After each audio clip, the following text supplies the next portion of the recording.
It's 2 a.m. and you're drowning in manuals, coffee stains on your notes laugh in your face, a highlighted passage mocks you with its importance. You're supposed to be the expert here, but you're just another beginner again. The manuals are like a cruel joke.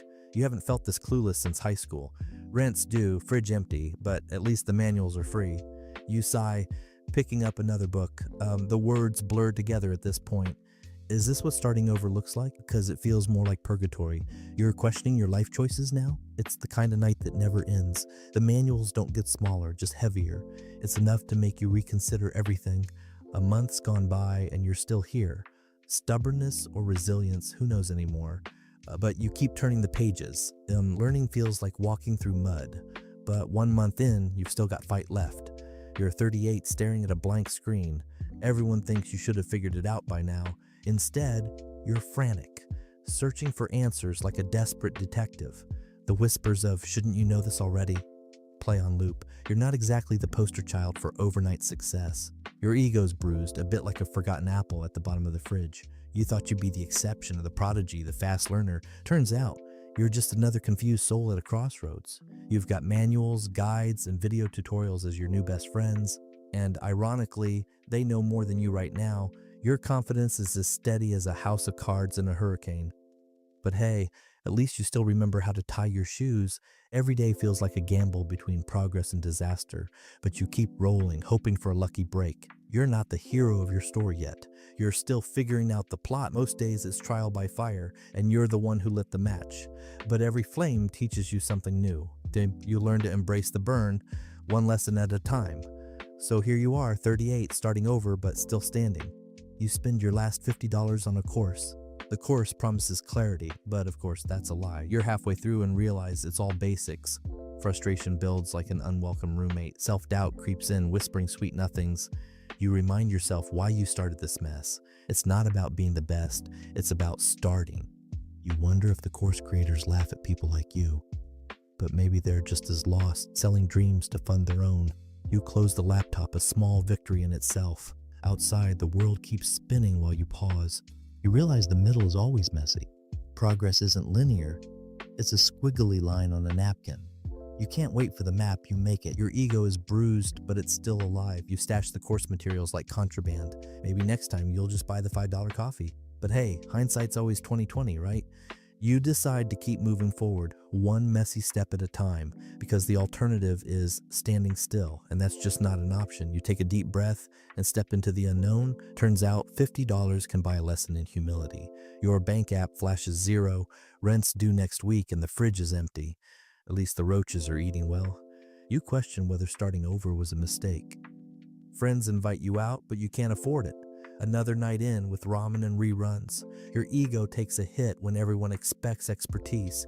You're just trying to remember passwords. Every ding from your phone makes you flinch. It's usually another bill or overdue notice. Optimism feels like a luxury for the well-fed, but you start to notice small wins. A task you dreaded becomes familiar. A colleague actually asks you for help. You realize you're not as lost as you felt. The ego hit becomes a nudge to learn, to adapt, to keep moving. You begin to see the ground before you, not the height above. Momentum, you find, comes in the small steps, not in leaps that leave you breathless. The middle is messy, you remind yourself. And that's where life really happens. You stare at the blinking cursor, feeling like it's mocking you. Your mind drifts back to when solving problems felt like second nature. Suddenly, a tiny spark of an idea flickers to life. You dive back into the work, fingers tapping the keyboard like you're negotiating with it. Finally, a solution appears on screen, no manual needed. It's a small victory, but you feel like a legend.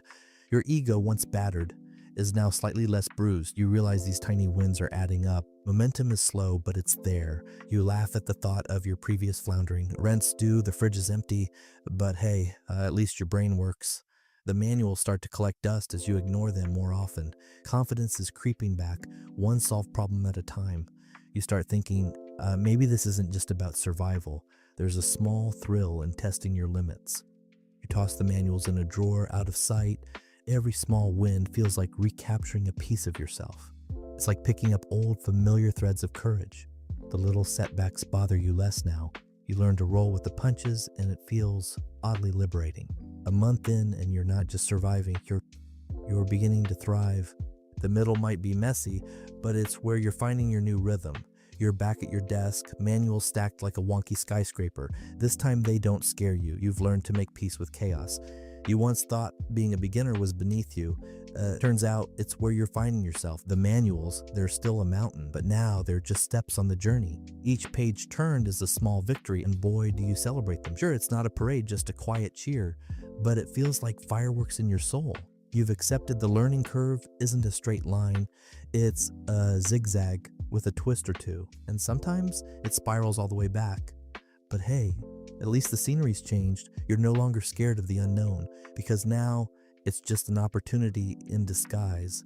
You've come a long way since that first stack of manuals. They're still there, but they don't own you anymore. You've taken control of your story, and the ending? It's still unwritten. The manuals may still pile up, but now they're just part of your tapestry, and you're okay with the mess.